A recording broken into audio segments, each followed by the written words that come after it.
At the heart of Parshas Yitro lies something of a puzzle. The Pasuk says, "Vayisyatzvu b'tachtis hahar," that Klal Yisrael stood at the foot of Har Sinai in order to receive the Torah. And this was the crucial moment when they were being asked to give their consent. And the Pasha Pshat in the Pasuk is that they said, Nasa v'nishma. This week's Parsha is Nasa, next week's Parsha is Nasa v'nishma. I won't go into that for a moment, but Nasa v'nishma seems to be full consent, given b'leiv shalom, with a full heart. And yet, Vayisyatzvu b'tachtis hahar is understood by Chazal to be an element of coercion. In the famous words of the Gemara in Shabbos Peiches, Kofa aleim har kegigis. And HaKadosh Baruch Hu took the whole mountain and held it over them and said, if you don't accept the Torah, that's it, you'll be buried here, you'll be finished. So what's going on here exactly? Chazal are giving us an idea here that at the moment, at the crucial moment, don't forget this is the transformational moment where Klal Yisrael are being transformed into the Am HaTorah. They are being transformed into the people uniquely who are carrying the Dvar Hashem throughout history. At this moment, on the one hand, they are giving their consent. On the other hand, they are being coerced. So let's first have a bit of a closer look at what Nasa v'nishma is all about. Nasa v'nishma is a very, very fascinating formula, an amazing concept, but it lies really at the heart of everything that's going on here at Kabbalas HaTorah in Parshas Yisro. So let's have a look at this. Nasa v'nishma, we will do it and we will hear it. So what could that possibly mean? So I'm going to give you 5 separate ways of thinking about Nasa v'nishma, but each one of them actually just sees it from a different angle. These are all complementary to each other. So one of them is, Pasha, the simple pshat there in the Gemara and Shabbos, is Nasa v'nishma means even before we understand it, even before you tell us exactly what it's all about, we can tell you in advance, we're makabel. We are willing to do it, Nasa will do it even before we understand what's going on here. And this is already an extremely important principle within the whole of the Torah and the whole of Klal Yisrael and Avodas Hashem, the idea that the mitzvahs contain infinite depths of meaning and purpose, but the actual performance of the mitzvahs should never be conditional on our understanding of it. We start performing the mitzvahs at the age of bar mitzvah and bas mitzvah. We're already doing all the mitzvahs, even these mitzvahs she'omdim bruma shel olam, on the basis that in the course of time we will come to delve into it and understand what the meaning and purpose of all the mitzvahs are. So we first do it, and then we only understand it later. And that was really the magic of this word, Nasa v'nishma. We'll do it first, and we'll think about it later. And this is an expression of complete trust and commitment. The Sfas Emes adds to this, incidentally. This is the basis of the whole idea of putting on the tefillin shel yad before putting on the tefillin shel rosh. That the yad, of course, the yadayim reflect the action of a person, and the rosh reflecting his thoughts. We first do the shel yad. We first do the mitzvahs. We're committed to Maisa mitzvahs, and then later on we will put on the tefillin shel rosh, and we'll look into it a bit more deeply and understand it better. So this is the first pshat, Nasa v'nishma. Second pshat is in the Malbim, which I think is a very good, simple pshat also of the Pasuk.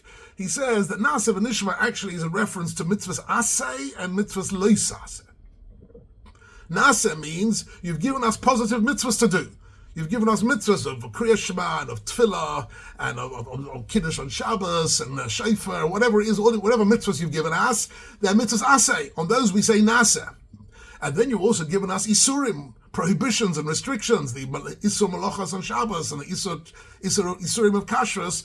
That is Nishma. We will obey the prohibitions and we will perform the mitzvahs asay. That's a simple pshat, I think, in Nasa v'nishma. I think that's a very good a second pshat level of what Nasa v'nishma is actually all about. The Sforno goes on to a different level, and he says Nasa v'nishma relates really to the motivation for doing mitzvahs.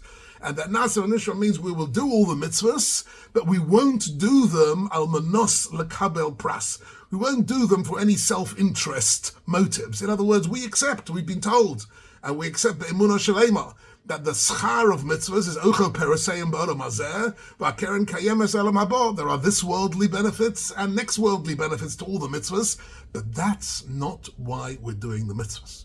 We're going to do the mitzvahs, nishma, in order to do the Ratzon Hashem. In other words, we're going to do it out of Ahavas Hashem. As per the Rambam in Hilchos Tshuva chapter 10, who's got a whole chapter just about what Ahavas Hashem means, and the key idea there is to do mitzvahs completely without any ulterior motives and without any tzipiyah l'schar, any hope of reward, simply doing it ha'emes mipnei shehu emes, to do the truth, to do the right thing, because it's the right thing, because it's the Devar Hashem. So that's the Sforno, which I find a very, very interesting to relate to the motivation behind the Nasa V'Nishma formula. Then we have the Kli Yakar. The Kli Yakar says that Kli Yakar is going down a bit of a different route, according to the Perush of the Ramban and the Ibn Ezra, and many of the Rishonim, not like Rashi, that Nasa V'Nishma was said where it's written in the Chumash. It's written in the Chumash at the end of Parshas Mishpatim.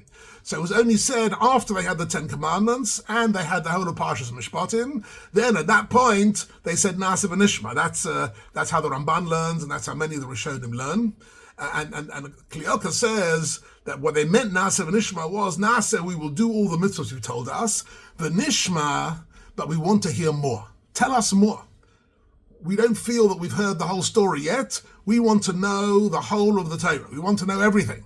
They had some intuition that there was a lot more to be learnt and a lot more to be done. So they said, Nasa V'Nishma, please continue to tell us more. That's the Kli Yakar's Perush, which I find is very, very interesting. And then there's another Perush, a fifth Perush, from the Orach Chaim HaKodesh, which also is found actually in Samson Raphael Hirsch, where he says that the Nasa and the Nishma refer to Torah B'Chsav and Torah Ba'al Peh. That the Nasa is the Torah B'Chsav, that which you've told us we will do. The Nishma means we will hear the Divrei Chachomim. We will listen to the Torah B'Al Peh, which is then generated by people, by the Talmidei Chachomim in every generation. It's a continuous process. Every year we hear it differently and we hear more of it. That this is the process of Nishma, to listen to future interpretations and understandings and innovations of Chazal. That was the Nishma. Shimshon Rafash also deals with that extensively, and it's a very, very interesting aspect of the Nasa V'Nishma, that what was given to us was not only the Torah B'Chsav, but the Torah Ba'al Peh with it.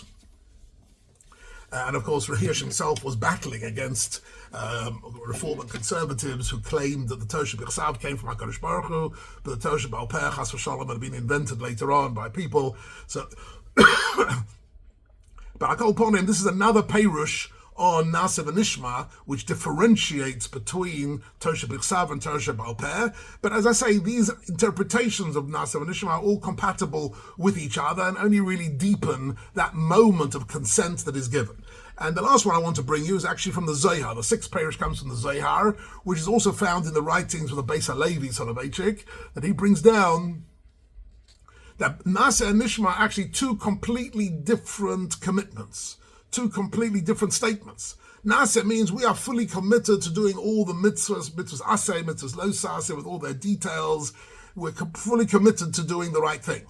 Nishma is a whole completely different commitment, and that is the commitment of Torah Lishma.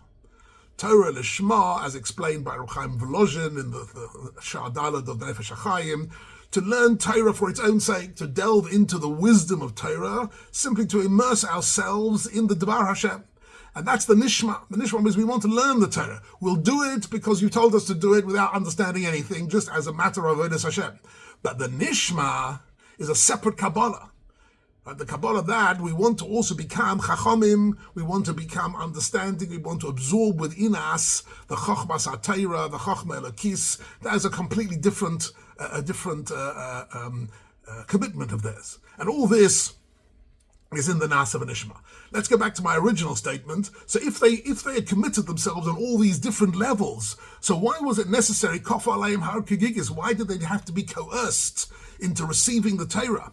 So there's several perushim to that, but I'll just leave you with the Meshech Chochmah, which I think is if you have a chance to look at it, it's a real masterpiece. The Meshech Chochmah writes really beautifully and drills down really into the depths of this whole event. And he says that actually what's happening here is not coercion in the normal sense of the word. What's happening here is that the Gilui Shechina that took place at Har Sinai, to have a direct connection to the Rebbeinu Shel Olam, as the Vilna Gaon writes, Ishokeni min ashikos pihu, Ki tovim dodecha miyayin, that was the moment of Anochi Hashem Elokecha, the moment of Matan Torah. To experience that was to experience the absolute emes of Emunah and of the Torah to such a degree that they didn't have any Bechira anymore.